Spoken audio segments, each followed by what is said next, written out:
Jeremias capítulo 18 começa assim o versículo 1. Palavra do Senhor que veio a Jeremias dizendo: Dispõe-te e desce à casa do oleiro, e lá ouvirás as minhas palavras. Desci à casa do oleiro, e eis que ele estava entregue à sua obra sobre as rodas. E por favor, atenção, porque agora é a palavra que eu quero que você preste muita atenção. Ele diz assim: como o vaso que o oleiro fazia de barro se lhe estragou nas mãos, tornou a fazer dele outro vaso, segundo bem lhe pareceu. Segundo bem lhe pareceu, tá bem? Por favor, preste atenção a essa palavra, mas também abra sua Bíblia lá em 1 Timóteo capítulo 4. 1 Timóteo capítulo 4. Ora, o Espírito afirma expressamente que nos últimos tempos alguns apostatarão da fé por obedecerem a espíritos enganadores e a ensino de demônios, pela hipocrisia dos que falam mentira e têm cauterizado a própria consciência. Aqui a palavra já está dando para a gente uma dica de quais são os riscos que uma pessoa que está na igreja ele pode correr. E o mais triste, e o que Deus tem ministrado ao meu coração, e eu quero falar para você que isso é revelação, a revelação ela fica para mim. Aí eu passo para você. Se você achar que essa revelação tem coerência e aplica-se à sua vida, aceita. Se não, joga fora, que não serve para você. Mas o que Deus ministrou para mim é o seguinte: tem muitas pessoas se perdendo dentro da igreja. É na casa de Deus. O crente, quando ele não cai lá no mundo, ele cai na presença de Deus. É só você ver o versículo.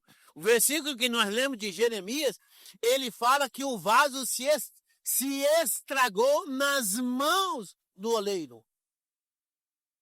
Debaixo do cuidado do oleiro. Ele não foi lá e depois de feito, quebrou-se lá no mundo. Não. Ele quebrou-se, foi na mão do oleiro. E não é o oleiro que o quebrou. Então esse negócio, quebra a minha vida e faça de novo, eu tenho minhas dúvidas que é isso. Está compreendendo? Então, somente de um vaso quebrado, Deus poderá fazer um vaso novo. Então, o que a gente vê? A vontade e o propósito de Deus, as intenções, os desejos de Deus para o homem, estão perfeitamente revelados nas Escrituras Sagradas. O que Deus quer de você, o que Deus espera de mim, já está escrito na Bíblia. Você não precisa ficar buscando revelação de ninguém. Às vezes é necessário vir uma revelação para fortalecer um fundamento na sua vida ou alguma coisa que Deus já está te apontando. Então Deus vai lá e mostra para você. A Aline veio na igreja e ela recebeu uma palavra e depois essa palavra foi confirmada. Então você precisa saber que quando você está precisando de uma revelação, é porque Deus já reiteradas vezes já falou com você, e ele vai pegar alguém que não te conhece e ele vai falar: assim diz o Senhor. Então eu quero dizer para você, os crentes se estragam e se quebram dentro da casa de Deus. É na presença de Deus. E não vai falar que é demônio, que nem sempre tem demônio. Mas às vezes é uma falta de observância.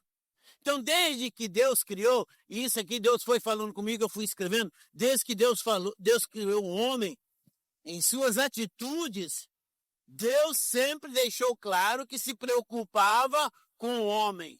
Afinal de contas, o homem é a coroa da sua criação.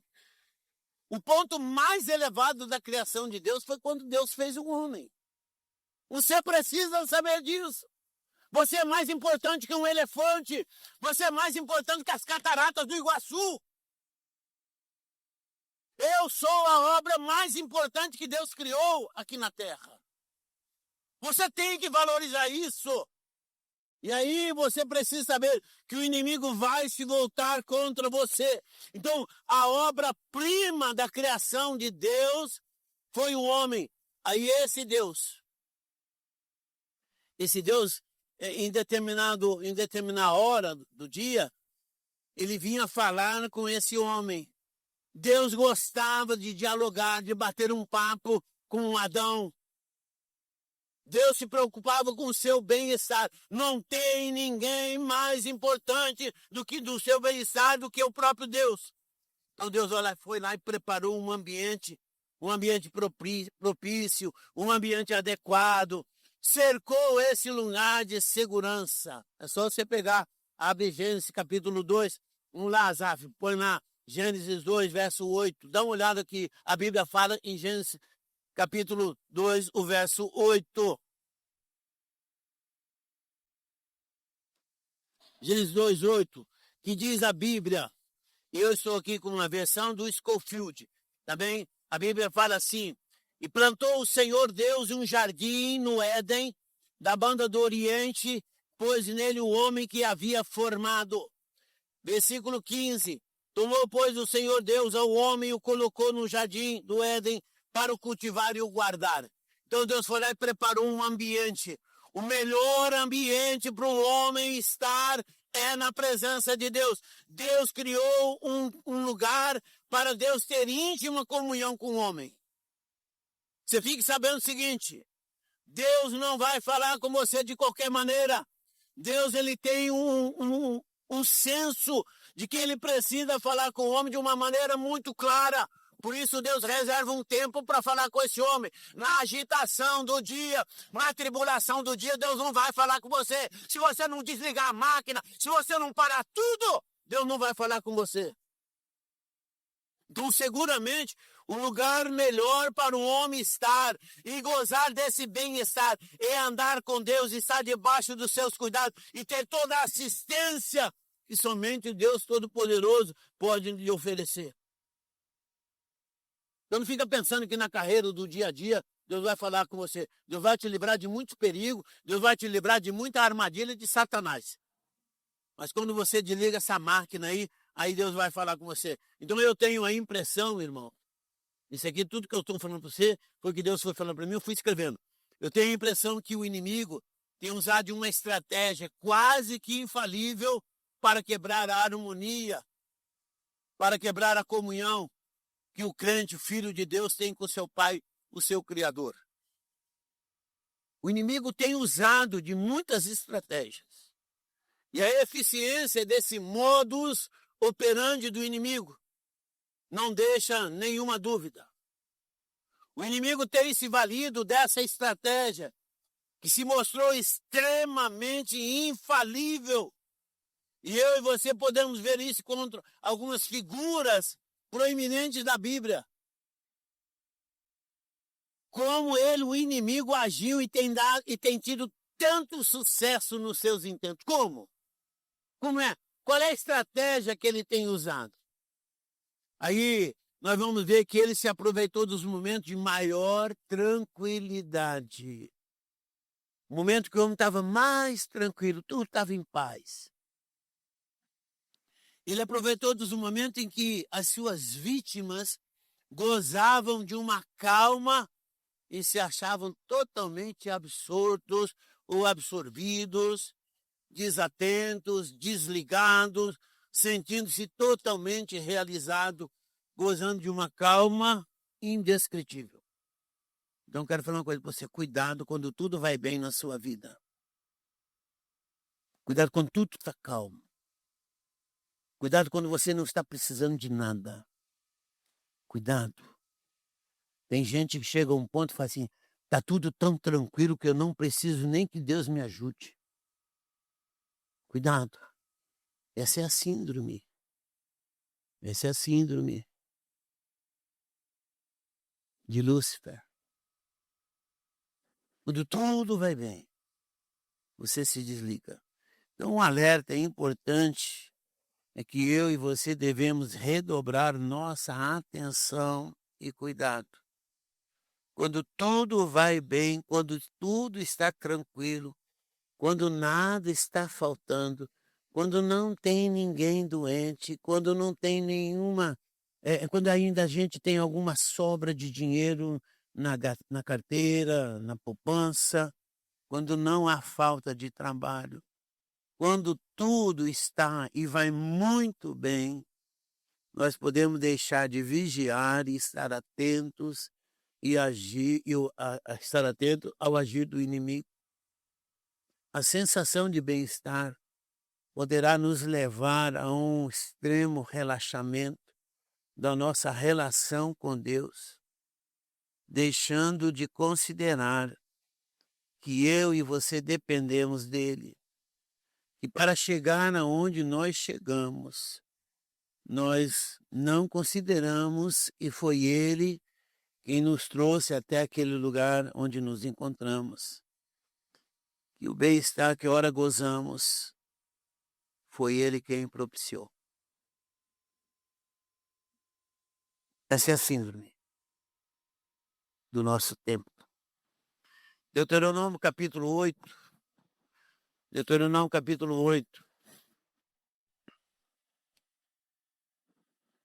O verso 11 diz assim: guarda-te, não te esqueça do Senhor teu Deus, não cumprindo os seus mandamentos, seus juízos, seus estatutos que hoje te ordeno, para não suceder que depois de teres comido e estiveres farto, depois de haveres edificado boas casas e morado nela, depois que se multiplicarem o seu gado, os seus rebanhos, e aumentar a sua prata, o seu ouro, e ser abundante tudo quanto tens, se eleve o teu coração e te esqueças do Senhor teu Deus, que te tirou da terra do Egito, da casa da servidão.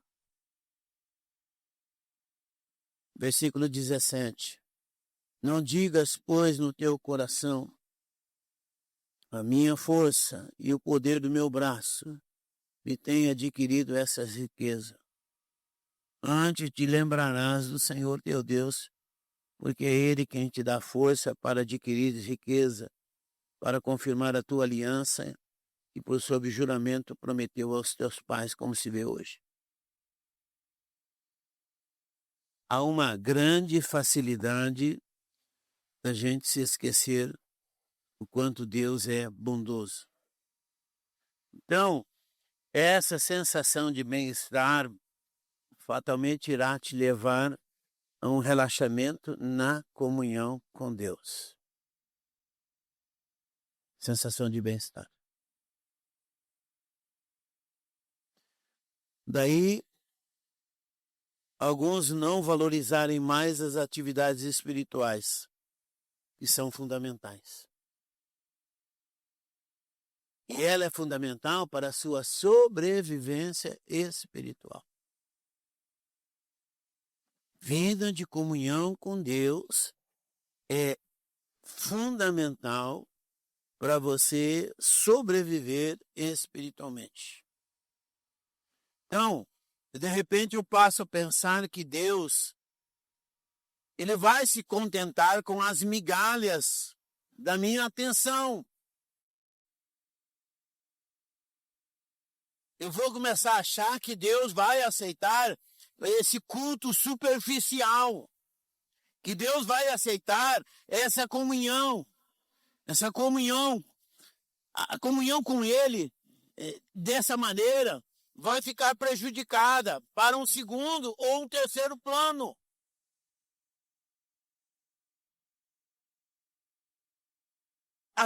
Nas nossas prioridades não estará Deus. Eu não vou valorizar as oportunidades que eu tenho de culto. Não. Eu não vou valorizar essa oportunidade que eu tenho de culto. Os cultos dominicais ou durante a semana, nós não teremos tempo disponível para Deus na nossa agenda. Eu vou dar um exemplo para você. Durante a semana, dos 7 dias, de 24 horas por dia, Deus te dá e Deus me dá 168 horas. 168 horas, Deus me dá e dá a você. Aí eu acho que é suficiente oferecer para Ele um culto semanal de 2 ou 3 horas. De 168 horas, eu acho que Deus vai ficar extremamente satisfeito e realizado quando eu ofereço para Ele só 2 horas ou 3 horas de culto. Tem gente que passa um mês sem vir à igreja e acha que isso é suficiente. Se eu falasse em mordomia de tempo, seriam 16 horas, 6 vezes 8, 48, 16 horas e 48 minutos que eu deveria ter de tempo de dedicação semanal a Ele. Eu vou lá, eu vou ter um tempo com Ele. Eu vou reservar um tempo. Eu não posso ir na igreja, mas eu vou ter um tempo para Ele. Eu vou acordar 2 horas da manhã, eu vou ter um tempo de devocional, eu vou fazer isso, vou fazer aquilo. Isso aplica-se a mim também. Porque eu estava acordando 4 horas da manhã e a preguiça começou a bater, eu comecei a acordar às 4h30. Tem dias que eu acordo às 5 horas para orar. Então não fica pensando que eu sou diferente de você, não. Mas, por favor, não desenvolva o ledo engano de que você oferecer para Deus 2 horas, 3 horas semanais, para Deus é suficiente. Como disse o Daniel, Deus não é Papai Noel, Deus não fica pensando, ho, ho, ho, que aquele menininho é bonzinho. Ele sabe quem você é e sabe quem eu sou. Aí uma pergunta que a gente faz, você participa das atividades que a igreja lhe oportuniza? Eu inventei de dar curso aqui de escola bíblica terça-feira. Eu sei que tem umas pessoas que têm dificuldade de vir domingo de manhã. Nós abrimos um curso de intercessão. Depois do culto de quinta-feira, nós temos culto de quinta-feira, só lembrando, nós temos um culto de quinta-feira para a sua família. Salmo 122, 1, o salmista disse assim, eu alegrei-me quando me disseram, vamos à casa do Senhor. Você participa regularmente com alegria, você tem satisfação quando você vem à igreja. Senhor, obrigado por essa oportunidade que eu tenho de vir à tua casa para te prestar um culto de adoração, porque eu reconheço que o Senhor é meu Deus e meu Pai. O Senhor tem suprido todas as minhas necessidades. O Senhor me tirou de um charco de lodo, de um lamaçal de pecado. Eu não tinha esperança, eu estava caminhando a passos largos para o inferno, mas um dia o Senhor me alcançou, o Senhor me tirou desse estado de pecado miserável e agora firmou os meus pés na rocha e eu sou teu filho. Você fala isso para Deus? Você fala isso para Deus? Senhor, eu era um drogado, eu era um ladrão, eu era um mentiroso, eu era um farsante, mas agora o Senhor me deu a dignidade de me tornar filho do Senhor. É assim, irmãos. Não fique pensando que esse evangelho que está se pregando lá na televisão é um evangelho que salva, que liberta o homem, não. O evangelho que salva é esse evangelho quando você é confrontado pela palavra. E Deus mostra que o meu estado e o seu estado é um estado ainda miserável de pecadores que precisam se converter cada dia ao Senhor. Parar de pensar que você vai oferecer e eu vou oferecer para Deus migalhas e Ele vai aceitar. Eu disse que o homem se quebra nas mãos do Senhor. Sob supervisão de Deus, o homem se quebra. Sob os olhares de Deus, o homem se quebra. Então, nos exemplos que nós vamos dar aqui. Adão, apesar de gozar de íntima comunhão com Deus, todos os dias, na viração do dia, Deus vinha falar com Adão. Todos os dias, Deus estava ali para conversar com Adão. O que aconteceu? O Adão deixou de considerar o que tinha sido ordenado a ele. Se você não examina a Bíblia diariamente, você não vai trazer à lembrança aquilo que Deus requer de você como filho dele. E Deus falou assim, não vai comer da árvore da ciência do bem e do mal. E aquela mulher ficou perturbando a cabeça de Adão. Porque se você olhar na Bíblia, a Bíblia fala que aquele fruto era desejável para se comer. Era desejável. Eu não sou tolo de ficar pensando que ela foi no primeiro embate, na primeira tentativa, que ela conseguiu vencer Adão. Com certeza, você olha para o relato bíblico, você é inocente, e eu às vezes também sou inocente, que foi na primeira tentativa. Eu tenho cá minhas dúvidas que foi com a primeira tentativa. Aquela mulher, Adão, eu comi, o fruto é bom. Adão, fruto é desejável. Não, Deus falou que não pode comer. Não, Adão, come, Adão, come, Adão. Aí ela volta a carne. Come, Adão, come, Adão, come, Adão. E mulher insistente, vence o homem pelo cansaço. Eu quero um fogão de 6 bocas. Mas, meu bem, você não consegue cozinhar com um fogão de 4. Para que você quer um de 6? Eu quero, porque ela viu a vizinha comprar um fogão de 6 bocas, ou de 5. Então aquela mulher ficou atazanando a cabeça. Aí qual é a advertência que eu falo? Cuidado para não ceder aos encantos e às palavras persuasivas de quem quer que seja, para você não sofrer as consequências causadas por sua desatenção e desobediência aos mandamentos de Deus. Por que você vai no culto? Você está tão cansado, você trabalhou tanto hoje. Por quê? Parece que você só gosta de igreja.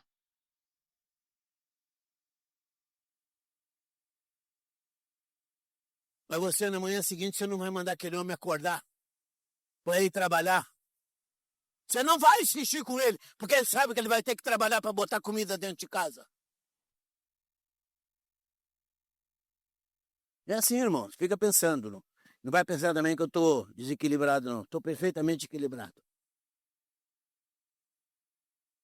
Então eu sei, você sabe qual é a sua posição como homem provedor dentro de casa. E mulheres que saem 6 horas da manhã para trabalhar. Depois volta para casa, tem que fazer comida, tem que lavar roupa. Coitada dessa mulher. Coitada dessa mulher. Mas ela precisa saber que além de formar uma família boa, família de filhos educados, ela precisa formar homens e mulheres servos de Deus, que vão herdar os céus. Que apesar de toda a luta que ela tenha como esposa, depois ainda tem que satisfazer o marido. Essa mulher vai ter que preparar filhos para os céus, e não para o mundo. Mas uma mulher, eu sempre pensei assim, tá? Uma mulher bem intencionada. Ela pega um homem, passa a raspadeira nele, mete um arreio, bota nele um freio, e tem alguns tão ousados que ainda usam botar uma espada de espora. E com aquele cabresto leva o homem para onde quer. Só cuidado para você não levar o seu marido para o inferno. Leve esse homem para a presença de Deus. Segundo caso que eu quero falar para vocês aqui é Davi, um homem segundo o coração de Deus. 1 Samuel 13:14. 1 Samuel. Você não está falando com qualquer um, ou nós não vamos falar de qualquer um. Preste bem atenção. Nós falamos de Adão. A grande perda de Adão, irmãos, ele perdeu a comunhão com Deus. Ele foi tirado do jardim do Éden, ele foi tirado do lugar seguro, do lugar aprazível, do lugar confortável. Ele foi tirado porque ele deu ouvido à sua mulher. Ele perdeu a comunhão com Deus. Não pergunta para mim se Adão está no céu, que eu tenho cá minhas dúvidas. Deus foi lá e depois no Éden, ele nunca mais pôde entrar no Éden. Sabe o que significa Éden? Lugar de Deus, casa de Deus, lugar onde Deus está. Ele nunca mais pôde chegar na presença de Deus. um lugar confortável. Não pôde. Não pôde. Perdeu a comunhão com Deus. Davi, um homem segundo o coração de Deus, 1 Samuel 13, o verso 14, diz assim a palavra de Deus. 13, 14. Já agora não subsistirá o teu reino. O Senhor buscou para si um homem que se lhe agrada e já ordenou que seja príncipe sobre o seu povo. Portanto, não guardaste o que o Senhor te ordenou. Saul perdeu a comunhão com Deus, perdeu um reinado, perdeu uma unção, perdeu tudo, porque ele não obedeceu. Agora Deus vai buscar outro homem. Agora veja bem, esse homem que a Bíblia fala, você acha que conhece muito bem a história de Davi, depois de experimentar um tempo de extremo sucesso. Davi fora vitorioso em todas as batalhas que ele intentou, porque ele buscava Deus e perguntava para Deus, eu vou fazer essa batalha? Deus falava vai, ou Deus falava não vai, e ele não ia. E quando Deus falava ia, ele ia. A gente fica pensando que um pecado terrível que Davi praticou foi o pecado de adultério com Batseba. Sim, foi. Mas se você olhar para o que nós vamos dizer para você, um homem que gozava de uma dependência de Deus maravilhosa. Os seus escritos em relato nos dão conta de que ele amava, respeitava, temia o seu Deus. Agora, num momento de tremenda calmaria, ele deixou-se incitar pelo maligno e fez algo desprezível para Deus. Embora fosse advertido severamente por um dos seus capitães, seu general Joabe. E aí a pergunta é, qual é o pecado de Davi? Ele fez algo aparentemente inocente. Ele mandou fazer a contagem do exército de Israel. Preste atenção, por favor. A Bíblia fala que isso provocou a ira do Senhor e causou uma terrível perda. Morreram num dia 70 mil homens por conta desse desatino de Davi. 1 Samuel capítulo 24. Dá uma olhada na sua Bíblia aí. 1 Samuel 24. O que eu quero te lembrar aqui? Davi era um homem segundo o coração de Deus. Davi era um homem que falava constantemente com Deus. Davi era um homem que era o maior adorador que nós encontramos na Bíblia, chama-se Davi. Ele fez instrumento, ele fez canções, ele fez salmos. Ele era um homem que incorporava nele um dom de adorador. Esse homem andava com Deus. Mas um belo dia, 1 Samuel 24, 15. 1 Samuel 24, 15.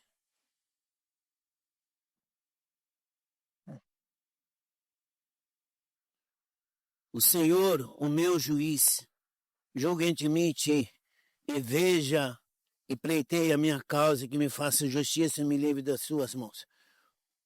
1 Samuel, quando nós vemos Davi, desculpa, não está nesse texto aqui não. Quando nós vamos ver Davi ele pega e manda fazer essa contagem. Aí Deus fala assim para o profeta, vai lá e avisa Davi. Porque Davi fez algo que foi terrível contra Deus. E aí Deus então vai lá e manda o profeta falar com Davi. 1 Reis capítulo 24, desculpa lá, 1 Reis capítulo 20. Não é isso não. Depois eu vou achar aqui. Mas quando ele foi para fazer aquela contagem, Deus mandou uma peste. E naquela peste matou 70 mil homens.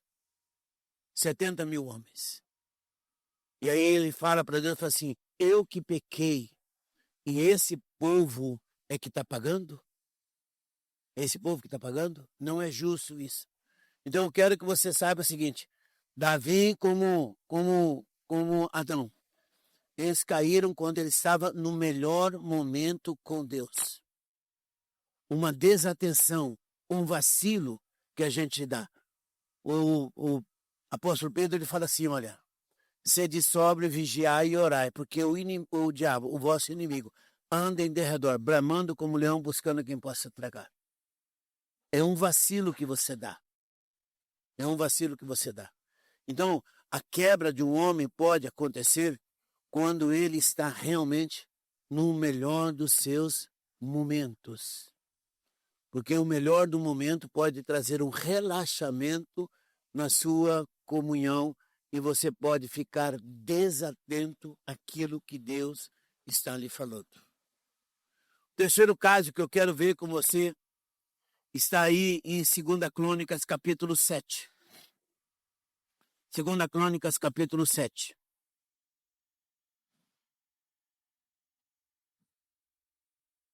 O que nós vamos perceber em 2 Crônicas, capítulo 7?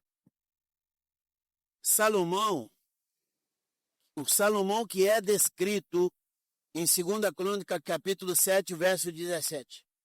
Era um homem quebrantado, era um homem temente a Deus, que tinha recebido uma direção perfeita de Deus. Se você olha para 2 Crônica, capítulo 7, o verso 17, fala assim, ó, quanto a ti, se andares diante de mim, como andou Davi teu pai, e fizeres segundo tudo que te ordenei, e guardares os meus estatutos e os meus juízos, também confirmarei o trono do teu reino, segundo a aliança que fiz com Davi teu pai, dizendo, não te faltará sucessor que domine em Israel.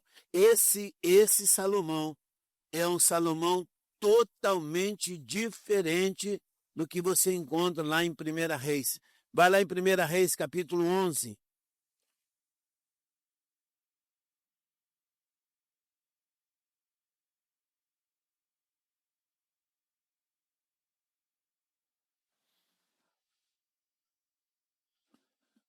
Verso 6. Assim fez Salomão o que era mal perante o Senhor, e não perseverou em seguir ao Senhor como Davi seu pai. Nesse tempo edificou Salomão um santuário a Camós, abominação de Moabe, sobre o monte fronteiriço de Jerusalém, e a Moloque, abominação dos filhos de Amon. Assim fez para com todas as suas mulheres estrangeiras, as quais queimavam incenso e sacrificava aos seus deuses. Então nós vamos encontrar um homem que se deixou levar pela influência de suas mulheres, as quais lhe perverteram o coração, deixando o seu coração imperfeito para com seu Deus. Então eu quero falar assim para você. O primeiro reino mais importante que nós vamos encontrar em Israel é o reinado de Osias.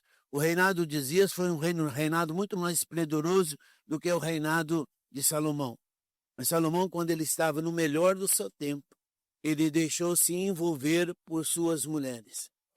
O versículo 4 do capítulo 11 vai dizer para nós, sendo já velho, suas mulheres lhe perverteram o coração para seguir outros deuses, e o seu coração não era já de tudo fiel para com o Senhor, seu Deus, como fora Davi, seu pai.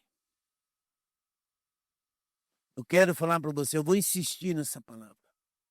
Cuidado para você não se quebrar nas mãos de Deus quando você estiver no melhor da sua vida. Quebrar significa você vai fazer coisas que desagradam o coração de Deus, mesmo estando na presença de Deus. Não vai botar culpa no diabo, não. Essa sensação de bem-estar pode te trazer muitos males. Então, a gente vai ter teria muitos outros aqui, exemplo para falar. O que eu quero considerar aqui é o seguinte, esses três homens fizeram coisas que desagradaram a Deus. Porém, eles não estavam longe de Deus. Eles não foram dar uma volta no mundo, não. O tempo de melhor sucesso da sua vida. Esses homens fizeram coisas que desagradaram a Deus. Não estavam longe de Deus. Como diríamos numa linguagem bem humana, eles estavam debaixo das barbas de Deus. Eles não fugiram da presença de Deus para fazer coisas que viessem fazer os que se quebrar. Eles, como vasos, se quebraram na mão de Deus. Aí eu e você corremos o risco, e nós vamos encontrar crentes assim, que já estão quebrados dentro da igreja. A máxima é que homens e mulheres crentes estão se quebrando debaixo e tão próximos de Deus. De que maneira isso tem acontecido? Esse aqui para mim é o pior caso. Eles vão se acostumando com a glória de Deus. Sabe que Deus é bom, porém estão deixando de dar a Ele a devida importância. Estão deixando de dar a Deus a devida oração. Estão deixando de dar a Deus o devido culto. Eles já não consultam mais Deus, eles não demonstram prazer em estar na presença dEle. Não falam mais com Ele, não priorizam mais as coisas de Deus. Eles não estão priorizando as coisas de Deus. Eles já não oram, eles já não querem ir mais ao culto. Essas pessoas estão pensando que Deus está extremamente satisfeito com eles. Essas pessoas, elas não falam, não pregam, elas não têm mais prazer na comunhão dos santos. Eles não se incomodam com o tempo, a sobra de tempo que eles estão dando para Deus. Estão dando para Deus o resto das suas energias. Afinal de contas, o reino de Deus, o reino de Deus já não são mais prioridade para esses crentes. Alguns abandonaram a comunhão com a igreja, não frequentam os cultos regularmente. Outros se machucam com pequenas coisas. Tem crentes melindrosos, parecem cristais quebradiços. São desinteressados pelas coisas de Deus, já não dão testemunho, não se preocupam em levar alguém para os pés do Senhor. E aí, finalizando, quando nos convertemos, Deus não nos colocou numa redoma de vidro. Segunda coisa, Deus não nos descaracterizou. A gente continua com vontade própria, a gente tem desejo, a gente olha as coisas e deseja. Terceiro, Deus não nos fez seres autômatos, como marionete, que Deus mexe os dedinhos aqui e a gente se move. Não. Deus ainda permite que você tenha livre-arbítrio de escolher o que você vai fazer. Deus não tem mandado um anjo lá na tua casa para te acordar, para você orar. Deus não tem mandado um anjo lá atrás de você e falar assim, vai para a igreja. Deus não faz isso. Deus permite que você tenha vontade própria. Deus nos tem dado livre-arbítrio. E esse livre-arbítrio é para eu e você escolhermos o que fazer, como fazer, até como nós estamos administrando a nossa relação com Ele. Porém, não podemos deixar de considerar que como nós o tratamos hoje, como administramos a nossa conduta em relação com Ele, serão fatores determinantes para recebermos a merecida recompensa da nossa conduta. Como você trata a sua relação com Deus, como eu trato a minha relação com Deus. Como eu tenho tempo para Ele, eu não tenho tempo para Ele. Ele vai me tratar também. Não fica pensando. Por quê? É só abrir a Bíblia e eu quero encerrar aqui. Eclesiastes capítulo 12. Eclesiastes capítulo 12, verso 13. Diz assim: e tudo o que se tem ouvido é: teme a Deus, guarda os seus mandamentos, porque esse é o dever de todos os homens. Eu vou repetir. O resumo é: de tudo que você tem ouvido, teme a Deus e guarda os seus mandamentos, porque é dever de todo homem. Porque Deus há de trazer a juízo todas as obras, até as que estão escondidas, quer sejam boas, quer sejam más. Não dê uma de sonso na presença de Deus. Eu estou falando, eu comecei dizendo assim, essa palavra tem que entrar no seu coração. Que se ela não entrar no seu coração, você vai continuar fazendo e levando a vida cristã na mesmice amplitude, fazendo de conta que Deus está se agradando de você, pensando que Deus não está. Romanos, capítulo 2. Romanos, capítulo 2, o verso 5. Romanos 2, verso 5. Diz assim a palavra de Deus: mas segundo a tua dureza e coração impenitente, acumulas contra ti mesmo ira para o dia da ira e da revelação do justo juízo de Deus, e retribuirá cada um segundo o seu procedimento. Dará vida eterna ao que com perseverança, preste bem atenção nesse versículo 7. Dará vida eterna aos que com perseverança em fazer o bem procuram glória, honra e incorruptibilidade.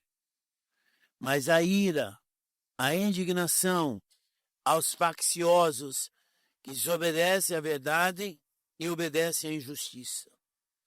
Tribulação e angústia virão sobre a alma de qualquer homem que faz o mal, primeiramente do judeu e também do grego.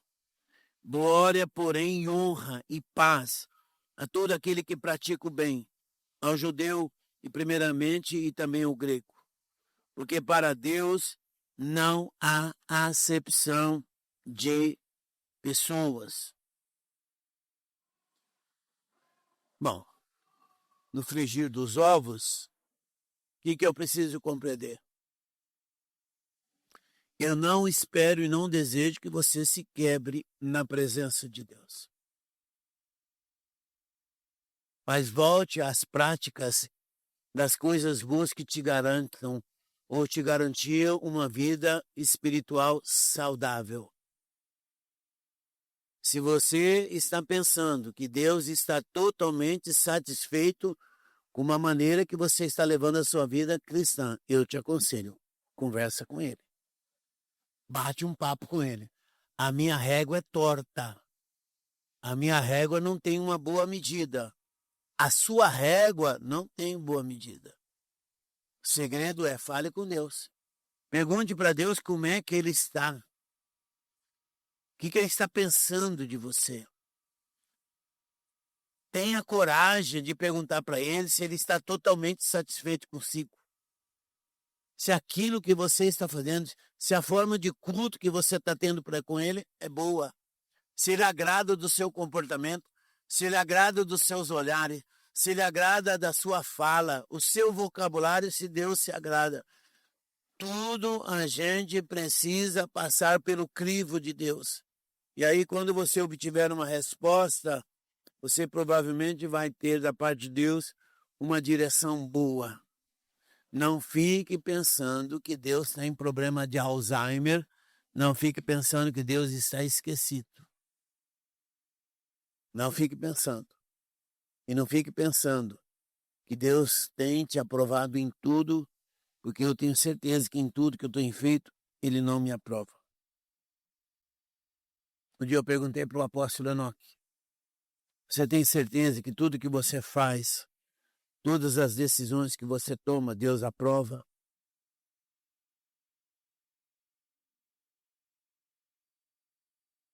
Aí agora, depois que ele faleceu, Deus perguntou assim para mim: você acha que o Enoque era um homem bom? Aí eu caí na real e falei assim: não, ele não era bom, porque o seu filho, quando perguntaram para ele, bom mestre, ele falou assim: por que você está me chamando de bom? Bom é só Deus. Então, irmãos, tenha certeza, Deus se preocupa com você. Deus quer o seu bem-estar. Mas o bem-estar seu vai depender do quanto você está dedicando a sua vida para Jesus.